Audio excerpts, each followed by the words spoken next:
ఘోర వార్తాలోకంకి స్వాగతం. ఈనాటి ముఖ్యాంశాలు. 2 దశల్లో మహిళలు 8%.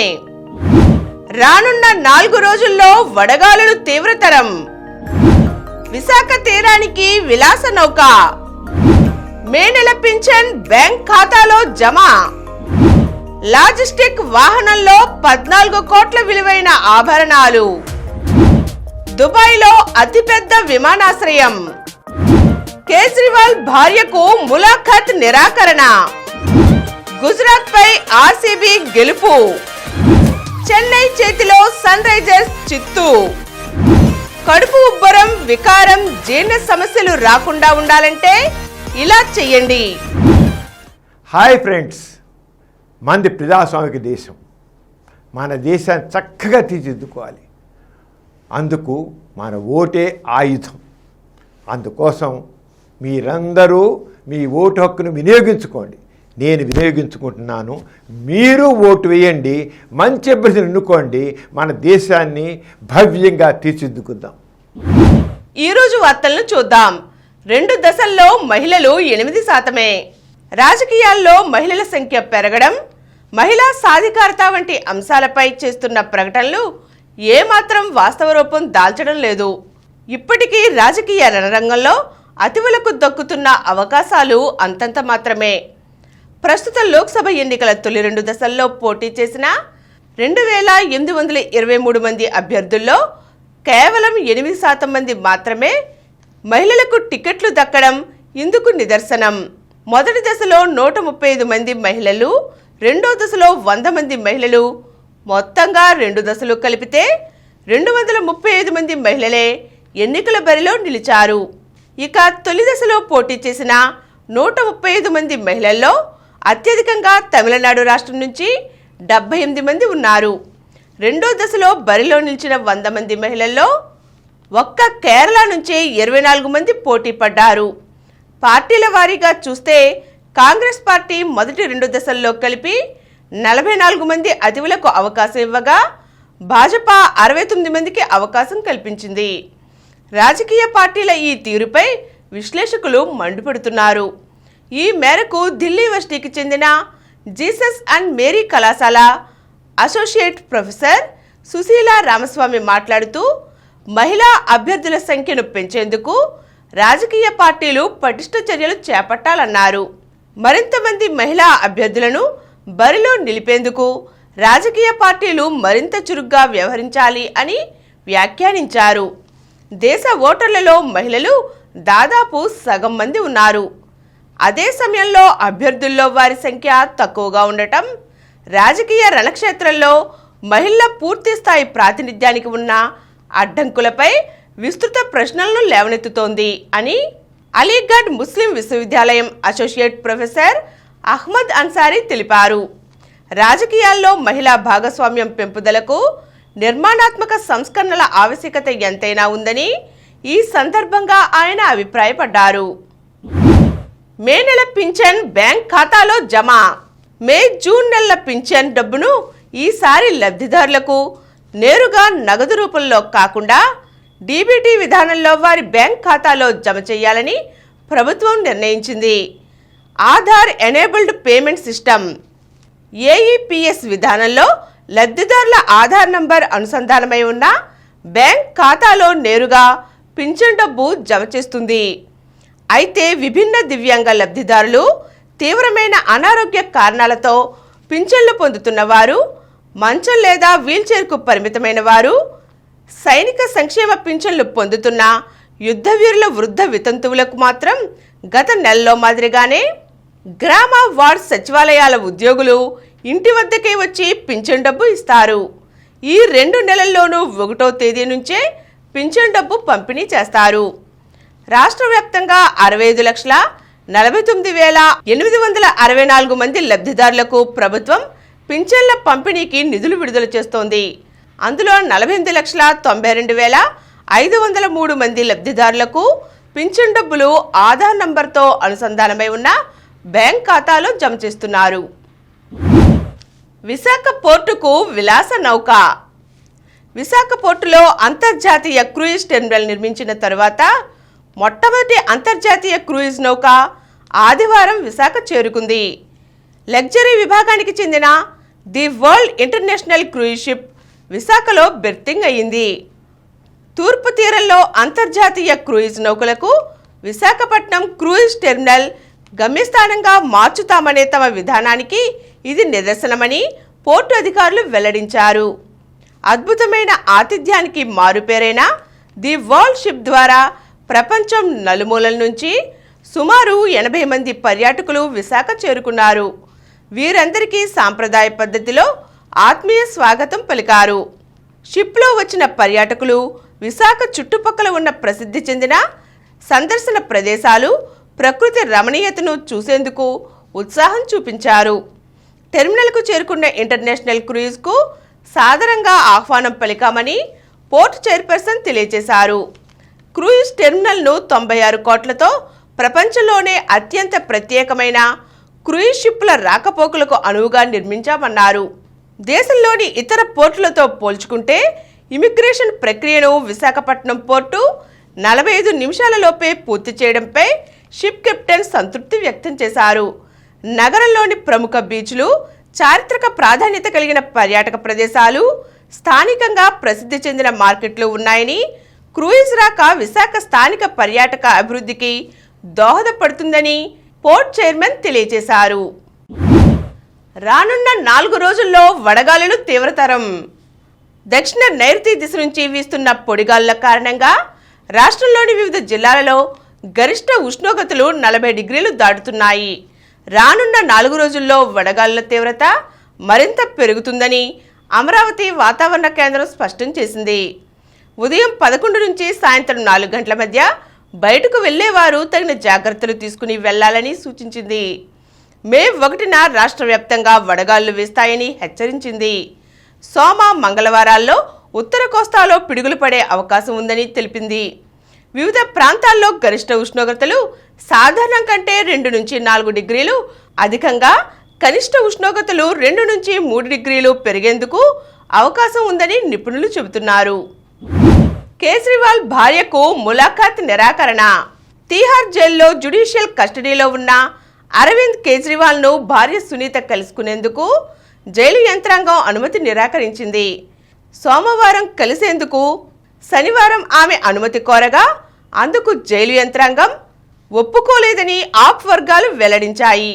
మోదీ సర్కార్ ఒత్తిళ్లకు తలొగ్గి కేజ్రీవాల్తో సునీత ములాఖత్ కాకుండా జైలు యంత్రాంగం అడ్డు తగులుతోంది. మోదీ సర్కార్ పరిధులు దాటి మరీ అమానవీయంగా ప్రవర్తిస్తోంది.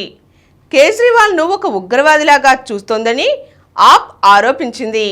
కారాగార నిబంధనావళి ప్రకారం విచారణ ఖైదీకి వారానికి 2 ములాఖతులను అనుమతిస్తారు.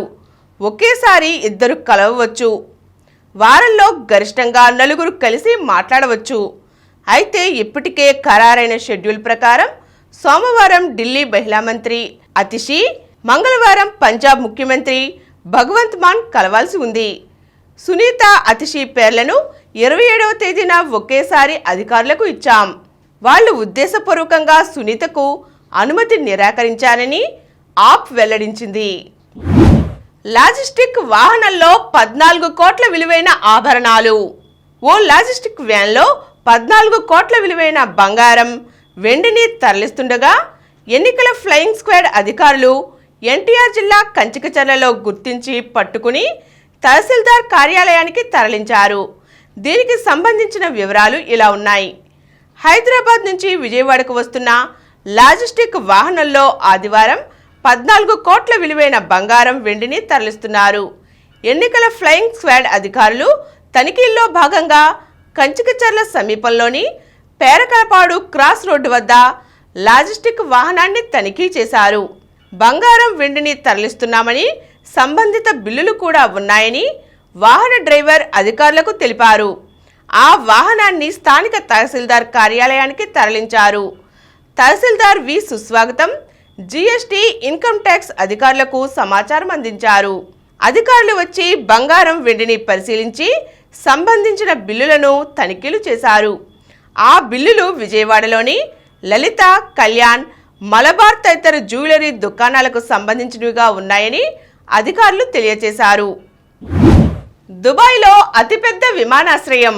ప్రపంచంలోనే అత్యంత రద్దీ విమానాశ్రయాల్లో ఒకటైన దుబాయ్ అంతర్జాతీయ విమానాశ్రయాన్ని మరింత విస్తరించేందుకు ఏర్పాట్లు జరుగుతున్నాయి. ఇందులో భాగంగా అభివృద్ధి దశలో ఉన్న దుబాయ్ వరల్డ్ సెంట్రల్లోని ఆల్ మక్తూమ్ ఇంటర్నేషనల్ ఎయిర్పోర్ట్లో $35 బిలియన్ కొత్త టెర్మినల్ నిర్మించనున్నారు. ఈ ఏడాదికి 26 కోట్ల మంది ప్రయాణికులు రాకపోకలు సాగించేలా ఈ కొత్త ఎయిర్పోర్ట్ను అభివృద్ధి చేస్తున్నారు.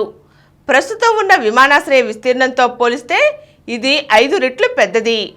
ఇప్పుడు 2 రన్వేలు మాత్రమే ఉన్నాయి. కొత్త ఎయిర్పోర్ట్లో 400 ఎయిర్క్రాఫ్ట్ గేట్లు, 5 సమాంతర రన్వేలు ఉంటాయి. దక్షిణ దుబాయ్లో చేపడుతున్న ఈ ఎయిర్పోర్ట్ చుట్టూ నగర నిర్మాణం కాబోతోంది. లాజిస్టిక్ ఎయిర్పోర్ట్ రంగంలో అతిపెద్ద కంపెనీలకు ఇది కేంద్రంగా మారనుంది. గుజరాత్పై ఆర్సీబీ గెలుపు. బెంగళూరు గెలిచేందుకు 6 ఓవర్లలో 53 పరుగులు చేయాలి. కోహ్లీ 69 పరుగులతో, విల్జాక్స్ 44 పరుగులతో క్రీజ్లో ఉన్నారు. ఇక్కడ సెంచరీ అయితే గీతే కోహ్లీదే అవుతుంది, లేదంటే లేదు. కానీ ఎవరూ ఊహించని విధంగా జాక్స్ 2 ఓవర్లలో సెంచరీ పూర్తి చేశాడు. మోహిత్ శర్మ వేసిన 15వ ఓవర్లో జాక్స్ 4-6 నోబాల్ 6-2-6-4 సున్నాలతో 29 పరుగులు సాధించాడు. రషీద్ ఖాన్ వేసిన 16వ ఓవర్లో తొలి బంతికి కోహ్లీ 1 పరుగు తీసి జాక్స్కు స్ట్రైక్ ఇచ్చాడు. జాక్స్ వరుసగా 6-6-4-6-6లతో 28 పరుగులు పిండుకొని సంచలన శతకం సాధించి అబ్బురపరిచాడు. జాక్స్ 29 బంతుల్లో 44 పరుగులు చేయగా ఆ తరువాత 12 బంతుల్లో ఏకంగా 56 పరుగులు సాధించి సెంచరీ మైలురాయిని అందుకోవడం విశేషం. ఆదివారం జరిగిన మ్యాచ్లో ఆర్సీబీ 9 వికెట్ల తేడాతో గుజరాత్ టైటన్స్ పై జయభేరి మోగించింది. 201 పరుగుల లక్ష్యాన్ని 16 ఓవర్లలోనే ఉఫ్మని ఊదేసింది. మొదట బ్యాటింగ్ చేపట్టిన టైటన్స్ నిర్ణీత 20 ఓవర్లలో 3 వికెట్ల నష్టానికి 200 పరుగుల భారీ స్కోర్ చేసింది. సాయి సుదర్శన్ 49 బంతుల్లో 84 నాటౌట్, షారుఖ్ ఖాన్ 30 బంతుల్లో 58 చెలరేగారు. అనంతరం ఆర్సీబీ 16 ఓవర్లలోనే 1 వికెట్ మాత్రమే కోల్పోయి 206 పరుగులు చేసి ఘన విజయం సాధించింది. Player of the match Will Jacks 41 బంతుల్లో సెంచరీ నాటౌట్, విరాట్ కోహ్లీ 44 బంతుల్లో 70 నాటౌట్ సిక్సర్లతో హోరెత్తించారు. చెన్నై చేతిలో సన్ రైజర్స్ చిత్తు. మొన్న బెంగళూరు బౌలర్లు, ఇప్పుడేమో చెన్నై బౌలర్లు. సన్ రైజర్స్ హైదరాబాద్ జట్టు బ్యాటర్ల ఆటల్ని సాగనివ్వడం లేదు. దీంతో 250+ స్కోర్లను అవలేలగా చేసిన హైదరాబాద్ తాజాగా 213 పరుగుల లక్ష్యాన్ని ఛేదించలేక ఓడిపోయింది. సొంత గడ్డపై చెన్నై 78 పరుగుల తేడాతో హైదరాబాద్పై ఘన విజయం సాధించింది. ముందుగా చెన్నై 20 ఓవర్లలో 3 వికెట్ల నష్టానికి 212 పరుగులు చేసింది. కెప్టెన్ రుతురాజ్ గైక్వాడ్ 54 బంతుల్లో 98 సెంచరీ అవకాశాన్ని చేజార్చుకున్నాడు. మిచెల్ 32 బంతుల్లో 52, శివన్ దుబే 20 బంతుల్లో 39 నాటౌట్ దూకుడుగా ఆడారు. భారీ లక్ష్యంతో బరిలోకి దిగిన హైదరాబాద్ 18.5 ఓవర్లలో 134 పరుగులకే కుప్పకూలి ఓడిపోయింది. తుషార్ దేశ్ పాండే 4 వికెట్లు తీసి సన్ రైజర్స్ను దెబ్బకొట్టాడు. కడుపు ఉబ్బరం, వికారం, జీర్ణ సమస్యలు రాకుండా ఉండాలంటే ఇలా చేయండి. మనం ఏంటనేది మనం తినే ఆహారమే నిర్ణయిస్తుంది. అయితే ఏం తింటున్నాం, ఎంత తింటున్నాం అనేవే కాదు, ఎంత వేగంగా తింటున్నాం, ఎప్పుడు తింటున్నామనేవి కీలకమే. ఇవి ఆరోగ్యం మీద బాగా ప్రభావం చూపుతాయి. జీర్ణకోశ సమస్యలు, ఊబకాయం, మధుమేహం ముప్పులను ప్రభావితం చేసే అవకాశం ఉందని అధ్యయనాలు వివరిస్తున్నాయి. తిండి ఎప్పుడు తినాలి, ఎంత వేగంగా తినాలి అనేవి మన చేతుల్లోనే ఉంటాయి. కాబట్టి ఆయా సమస్యల నివారణకు తిండి తినే తీరును మార్చుకోవడమే ఉపయోగపడుతుందని నిపుణులు చెబుతున్నారు. ఆహారం గబగబా తింటే అజీర్ణం, కడుపుబ్బరం, వికారం వంటి సమస్యలకు దారితీస్తుంది. తరచూ ఇలాగే తింటుంటే దీర్ఘకాల పరిణామాలను చవిచూడవలసి ఉంటుంది. మనం భోజనం చేసినప్పుడు కడుపు నిండిన భావన కలగటం చాలా ముఖ్యం. కడుపు నిండినట్టు మెదడు నుంచి జీర్ణాశయానికి సమాచారం అందటానికి సుమారు 20 నిమిషాలు పడుతుంది. ఒకవేళ మరీ వేగంగా తిన్నారనుకోండి, కడుపు నిండిన భావన కలగకముందే ఎక్కువ తినే ప్రమాదం ఉంది. ఇది బరువు పెరిగేలా చేస్తుంది. దీర్ఘకాలంలో జీర్ణకోశ సమస్యలు తలెత్తుతాయి. ఎందుకంటే అధికంగా తిన్న ఆహారం జీర్ణాశయంలో ఎక్కువసేపు ఉంటుంది. ఆహారం అరగటానికి తోడ్పడే ఆమ్లాలు అంతసేపు జీర్ణాశయం లోపలి జిగురు పొర మీద ప్రభావం చూపుతూనే ఉంటాయి.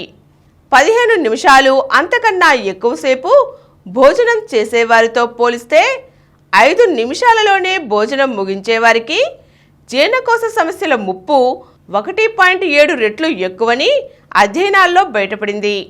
వీరిలో జీర్ణాశయం పెద్దగా అవటం వల్ల ఊబకాయం, ఆహారం చాలాసేపు జీర్ణాశయంలోనే ఉండటం, వికారం, వాంతి వంటి సమస్యలు వచ్చే ప్రమాదం ఉంది.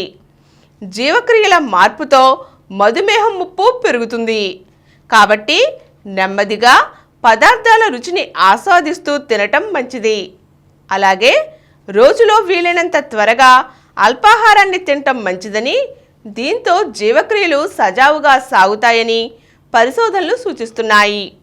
అల్పాహారం కాస్త ఎక్కువగా, మధ్యాహ్న భోజనం ఒక మాదిరిగా తినాలి. మధ్యాహ్నం కన్నా రాత్రిపూట పెద్ద మొత్తంలో భోజనం చేసేవారికి ఊబకాయం వచ్చే అవకాశాలు ఎక్కువ. కాబట్టి మధ్యాహ్న సమయం వరకే ఎక్కువ క్యాలరీలు లభించేలా చూసుకోవాలి. ఇప్పుడు కొన్ని సంక్షిప్త వార్తలను చూద్దాం. కృష్ణా జిల్లాలో 80 లక్షల మద్యం పట్టివేత. ఎన్నికల్లో పంపిణీ చేసేందుకు కృష్ణా జిల్లా గన్నవరం మండలం మెట్లపల్లిలోని హనుమాన్ జంక్షన్ సర్కిల్ పరిధిలో ఆత్కూరు స్టేషన్ వద్ద 88,080 క్వార్టర్ల మద్యం సీసాలను పోలీసులు పట్టుకున్నారు. పాక్ పడవ నుంచి 600 కోట్ల విలువైన మాదక ద్రవ్యాల స్వాధీనం. గుజరాత్ తీరానికి సమీపంలో పాకిస్తాన్కు చెందిన పడవ నుంచి 86 కేజీల బరువున్న 78 పొట్లాల మాదక ద్రవ్యాలను భారతీయ కోస్ట్ గార్డ్ స్వాధీనం చేసుకున్నారు. ఉత్తరప్రదేశ్లో దారుణం. ఉత్తరప్రదేశ్లోని లఖింపూర్ ఖేరీలో దారుణం చోటు చేసుకుంది. ఓ 17 ఏళ్ల బాలికను 3 రోజుల పాటు బంధించి అత్యాచారం చేసిన ఘటన తాజాగా వెలుగు చూసింది. ఢిల్లీ కాంగ్రెస్ చీఫ్ రాజీనామా. ఆప్తో పొత్తును వ్యతిరేకిస్తూ ఢిల్లీ కాంగ్రెస్ చీఫ్ పదవికి ఆర్విందర్ సింగ్ లవ్లీ రాజీనామా చేశారు. ధీరజ్ బృందం సంచలనం. ఒలింపిక్ ఛాంపియన్ దక్షిణ కొరియాపై అనూహ్య విజయం. సుదీర్ఘ నిరీక్షణకు తెరదించుతూ ఆర్చరీ ప్రపంచ్ కప్ స్టేజ్ 1 టోర్నీలో భారత పురుషుల రికర్వ్ జట్టు స్వర్ణ పతకంతో మెరిసింది. టోక్యో ఒలింపిక్స్ ఛాంపియన్ దక్షిణ కొరియాతో తలపడిన ఆంధ్రప్రదేశ్ ఆర్చర్ బొమ్మదేవర ధీరజ్, తరుణ్ దీప్ రాయ్, ప్రవీణ్ జాదవ్లతో కూడిన భారత జట్టు విజయం సాధించింది. క్వార్టర్ ఫైనల్లో భారత్.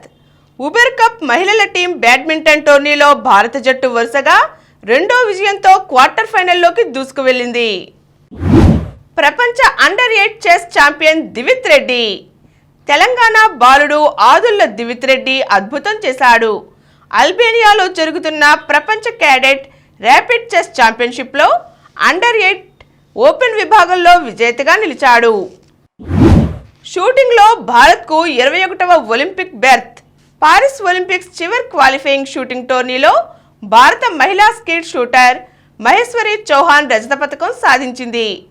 దీంతో భారత్కు 21వ ఒలింపిక్ బెర్త్ ఖరారయింది. రేణుకా విజృంభణ. భారత్ శుభారంభం. బంగ్లాదేశ్తో ఆదివారం సిల్హెట్లో జరిగిన తొలి టీ20 మ్యాచ్లో భారత మహిళల జట్టు 44 పరుగుల తేడాతో గెలిచింది. ఐపీఎల్లో నేడు కోల్కతా వర్సెస్ ఢిల్లీ రాత్రి 7:30 గంటలకు. మరిన్ని వార్తా విశేషాలతో రేపటి గోరా వార్తాలోకంలో కలుద్దాం. Thank you.